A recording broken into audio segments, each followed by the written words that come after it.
Hello, my family. It's your girl T, aka the Nappy Headed Jojoba, back with another video of me showering on the internet. In the spirit of Throwback Thursday, I decided to do a throwback wash day. So, in this wash day, I just kind of wanted to get back to the OG YouTube standby products that used to be loved but have since been forgotten. And as many of you guys know, we recently wrapped up a finance, health, and lifestyle challenge called Make It Happen March. And ever since then, and even slightly before then, I've really been trying to focus on saving my money, not being so capricious with my purchases, and really thinking about where it is worth it to spend and where it is not. I don't know how popular this complaint is any longer, but I'm sure it still happens where people often complain that natural hair is too expensive. As you can see from this title, I was able to achieve a wash day from start to finish that cost less than $3. And I would argue that's on par or less expensive than the alternative, which would include having to invest in relaxers periodically, either done at a salon or perhaps done at home by yourself. Either way, that's an additional expense that does add up over time. I just wanted to show that it is very possible to not spend a ton of money and look after your natural hair in a very affordable way. Funny enough, the day I was recording this wash day, or perhaps the day after, I saw a video from my girl Candid Kinks. What's up, girl? She's not watching. Apologies for the changes in lighting, by the way, as we go through this, because you guys know I film mostly, if not entirely, with natural daylight. I do have some of my house lights on right now just because the sun is going in and out behind clouds. So I will be overexposed and then underexposed or normally exposed. Anyway, Candid Kinks recently did a video where she was addressing the issue of natural hair brands that are black owned businesses basically getting Das Boot, these larger corporate brands that used to be getting 100% of our market share. And by our, I mean black women primarily / black people buying products for our hair. You know, we're no longer necessarily buying things like Palmer's grease and jam and things like that in the same way we used to. And in that transition of the so-called natural hair movement, a lot of black entrepreneurs seize that opportunity to begin creating products by us for us. As is typically the case, you know, we've seen this happen with hip hop and probably literally any other industry that you can think of. Larger non-black owned businesses have seized this opportunity to steal our shit and then sell it back to us, basically. My ride or dies know that I do think it's very important to support black businesses as much as possible. At the same time, whatever you can afford is whatever you can afford. It simply isn't realistic for all of us to be spending 15, 20, 30, even $40 on a jar of conditioner. At the end of the day, you are beholden to what is realistic for you to actually be able to look after your hair without bankrupting yourself. Ultimately, I will forever continue to support black-owned businesses as much as possible. However, I also know that it may not be financially feasible for me to be having wash days that cost me 10x what this wash day cost me. My goal, and I'm sure a lot of you guys can relate, is simply to find a good balance, because though I am saving money on wash days like this and I'm still getting a great result in terms of how my hair is conditioned and how it feels and everything afterwards and its manageability, to quote The Wire,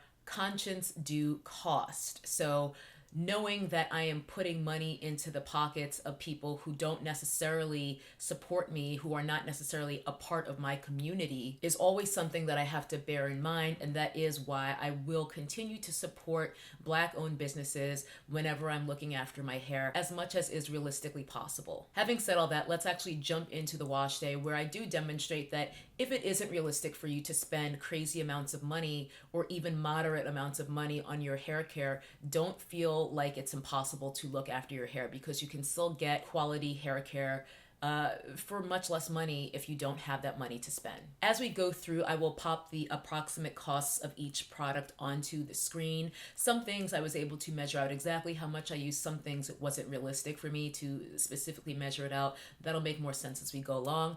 But let's jump in. The first thing, of course, would be shampoo. To cleanse my hair, I used a YouTube classic, but one that people don't really care about anymore. I still use it, and that is the Creme of Nature Argan Oil Shampoo. I have extolled my love of this shampoo before. It's one of my favorites. I find that it leaves my hair feeling clean but not stripped every time. Doesn't work for everyone, but it definitely works for me, and I really like it. So I went ahead and shampooed each section of my hair with that 2 times. Because I like to use my little applicator tip on the bottle, I didn't really pour out and measure how much of the shampoo I used, but based on eyeballing it, it was an ounce, if not far less of the bottle. So we'll just call it an ounce. With this price, as well as all of the other prices that I'll be popping on screen throughout, this is approximately what that costs based on the current prices listed today on, Target or Amazon, places where we would most likely be buying these products. After I shampoo, I always like to do a vinegar rinse. You can do apple cider vinegar. In my case, I'm using coconut vinegar. I just happen to prefer it, and I use 2 ounces in a 4-to-1 ratio of distilled water to coconut vinegar. I like to use vinegar rinses essentially as a pH corrector to basically give my hair that nice bounce and elasticity and help correct the lifting of the cuticles that might have occurred during the washing process. The deep conditioner I went for on this wash day is one that I've had in my stash for ages because I actually use it for my human hair wigs, but I've never used it on my own hair. But back in the day, this was like the GOAT on YouTube.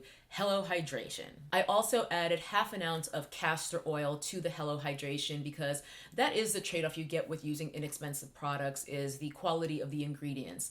It's not necessarily going to have lots of lovely botanicals and rich quality oils when you buy a very, very inexpensive conditioner like Hello Hydration, but a good way to get the best of both worlds is just to invest in a bottle of a quality oil, and then you can use that at your leisure. I used 5 ounces of the Hello Hydration and added 1/2 ounce of castor oil to it. FYI, Herbal Essences Hello Hydration, and perhaps the whole line, I really don't know, is not silicone free. So if that's of concern to you, you obviously wouldn't want to use this. I knew that I was going to be sitting under the dryer later to dry my hair in some rollers, so I was okay with having some silicones on my hair as a little bit of a heat protectant. Once I had applied that to my hair, I covered it with a plastic cap like always, and then went ahead and applied heat using my hot head. Now, throughout this wash day, I'm not factoring in the cost of my tools, things like my hot head cap or my combs or whatever, because this is more focused on the products that literally go down the drain on wash day. Whereas if you're talking about investing in quality tools, a dryer, combs, rollers, what have you, that to me is kind of a separate video, a separate issue. We're really focusing on wash day products, not tools. On this particular day, I was multitasking. I wore my hot head so that I could go ahead and wash all of my makeup brushes whilst I was deep conditioning. Love to kill 2 birds with 1 stone. So once I was done with all that, my hot head had completely cooled down and I was able to rinse. I left my twists in my hair when I rinsed my conditioner out. I don't always do this, but I actually wanted to leave just a little bit of that conditioner in my hair as a bit of a leave-in moisturizer, essentially. And I know for a fact that if I do not completely undo my hair from twists or braids when I'm rinsing conditioner out, there will be some left behind. It doesn't matter if I rinse for 10 years, there will still be conditioner trapped inside if I don't take a loose my hair. So I strategically did not take a loose my hair for that reason. Once I was done rinsing, I just would smooth through the residual leftover conditioner that got trapped in there through the section and then apply my styler. And I used my Jane Carter Wrap and Roll, which is one of my favorites for a roller set, or in my case, a wave former / curl former combo. If you saw my wave formers video, and I think a lot of you did because that video did shockingly well for me, you may recall that the wave formers are actually too short for a lot of parts of my hair. Some of my hair is shorter because I used to have one side of my head shaved, but the bulk of my hair was a little bit too long for those wave formers. So I just kind of did a combo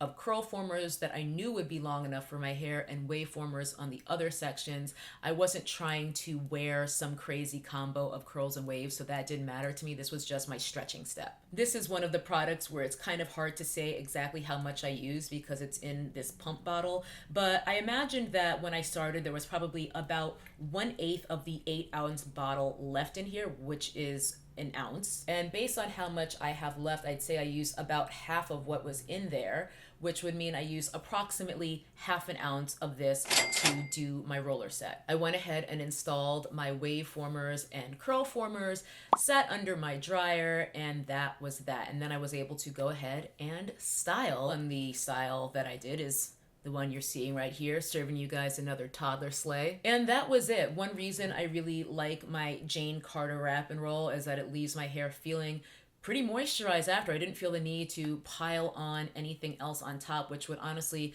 only make my hair revert anyway. So I was able to go straight from removing my curl formers and wave formers to styling without having to worry about adding additional product. Helped, in fact, by the leftover Hello Hydration that I used kind of as a leave-in, as I mentioned. You know, just a little tip to help make your products do more for you. And that is it. That is how I achieve my cheapest wash day at a whopping $2.68.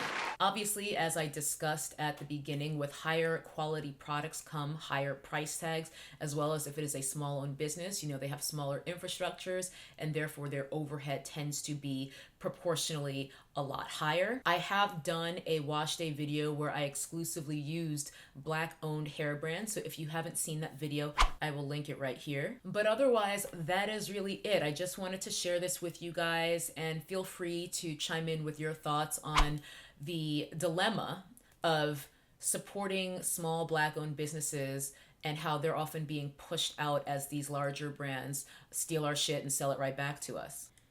Oh, the sun is continuing to play me, making me look hella overexposed. So let me just get the hell out of here. Thank you so much for watching.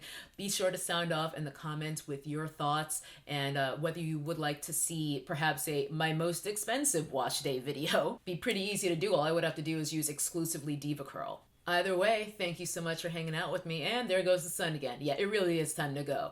I will see y'all in the next video. Bye-bye. That's a nappy-headed hose there, I'm going to tell you that now.